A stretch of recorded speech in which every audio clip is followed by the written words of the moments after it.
अस्सलाम वालेकुम मेरे बहुत मोहतरम नाज़रीन। आज का टॉपिक लब्बैक मुमताज़ मुफ्ती की किताब, पेज नंबर है जी 33, एलिस और वंडरलैंड। एक दिन कुदरतुल्लाह ने मुझे फ़ोन किया, बोले आपके पास कुछ पैसे हैं? मैंने कहा हैं। कहने लगे 2500 के करीब होंगे। मैंने कहा हाँ हैं।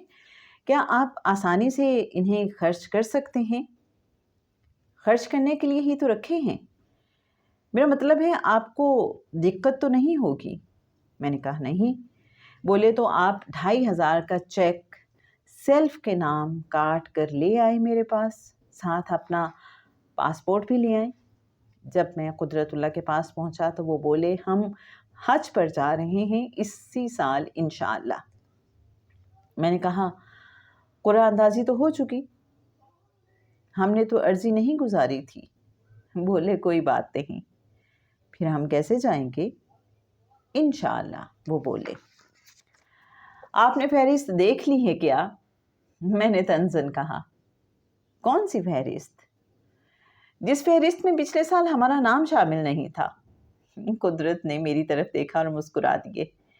पिछले साल आपको एडवोकेट साहब ने इत्तला दी थी ना कि आपका नाम लिस्ट में शामिल नहीं। मैंने कहा हाँ, उन्होंने इत्तला दी थी। क्या अब उन्होंने आपको इत्तला दी है कि आपका नाम फहरिस्त में शामिल है? मैंने तंजन कहा। एडवोकेट साहब तो फौत हो गए। कुदरतुल्लाह ने कहा। बहुत आबिद आदमी थे, उम्र भर उन्होंने कभी तहज्जुद क़ज़ा न की थी। बात बदलने में कुदरतुल्लाह का जवाब नहीं। जब बात ऐसे मोड़ पर आ जाए कि पकड़े जाने का इम्कान हो तो वो मौजू बदल देते हैं। मैंने कहा मैं तो जब मानूंगा कि हम हज पर जा रहे हैं, जब मैं वहाँ पहुँच जाऊँगा। ये तो बड़ा अच्छा है कि आप पहुँच कर मान जाएं, कई लोग तो पहुँच कर भी नहीं मानते। वो मुस्कुराए। गुज़श्ता 3-4 साल से ऐसे वाक़यात रूनुमा हो रहे थे कि मेरी अक्ल सलीम माऊफ होकर रह गई थी। मैं एक ऐसी एलिस बनकर रह गया था जो वंडरलैंड में खो गई हो। और मेरे अच्छे नाज़रीन, अगला जो टॉपिक है वो है तैयारी। हज पर जाने के सारे इंतज़ामात यूं घर बैठे बैठे हो गए। वीज़ा हासिल कर लिया गया, फ़ौरन एक्सचेंज मिल गया, टीके लगवा लिए गए, बुकिंग हो गई, लेकिन मुझे यकीन ही नहीं आता था कि हम वाकई जा रहे हैं। जब तक दौड़ धूप ना हो, तगो दौ ना हो, उम्मीदो बीम ना हो, कैसे यकीन आए भला?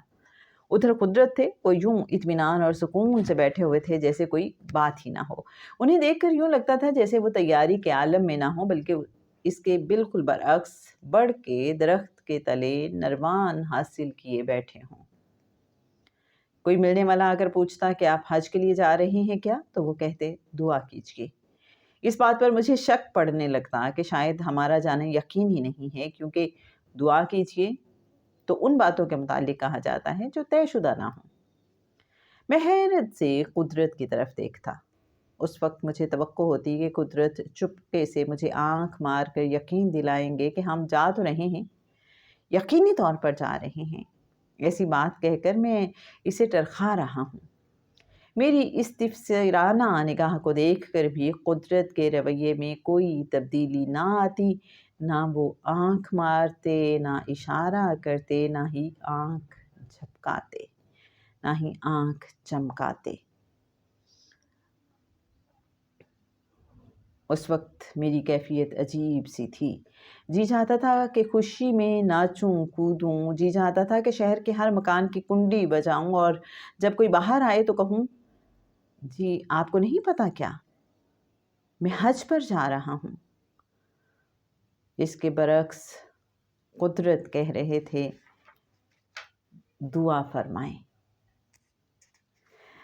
मेरे अच्छे नाज़रीन, दिल तो चाहता है कि बस जल्दी से आगे हम बढ़ते चले जाएं और आगे क्या हुआ हाँ आपके साथ शेयर करें। लेकिन मेरे मुर्शिद साहब सैयद सरफराज अहमद शाह साहब फरमाया करते हैं कि थोड़ी थोड़ी डोज में इल्म लिया जाए तो वो ज़्यादा फ़ायदा मंद होता है। اس کو ایبزارب کرنا زیادہ بہتر ہوتا ہے، زیادہ آسان ہوتا ہے. تو جناب تھوڑا سا انتظار. اس کے بعد کیا ہوا، کیا واقعی ممتاز مفتی کا یہ جو جوش و خروش ہے کسی کام آیا؟ کیا کوئی شک والی بات تھی؟ کیا اس بار بھی جا سکے یا نہیں جا سکے حج پہ؟ اس کے بعد کیا سلسلہ ہوا؟ ہمارے ساتھ رہیے، کل انشاءاللہ آپ کے ساتھ شیئر کریں گے.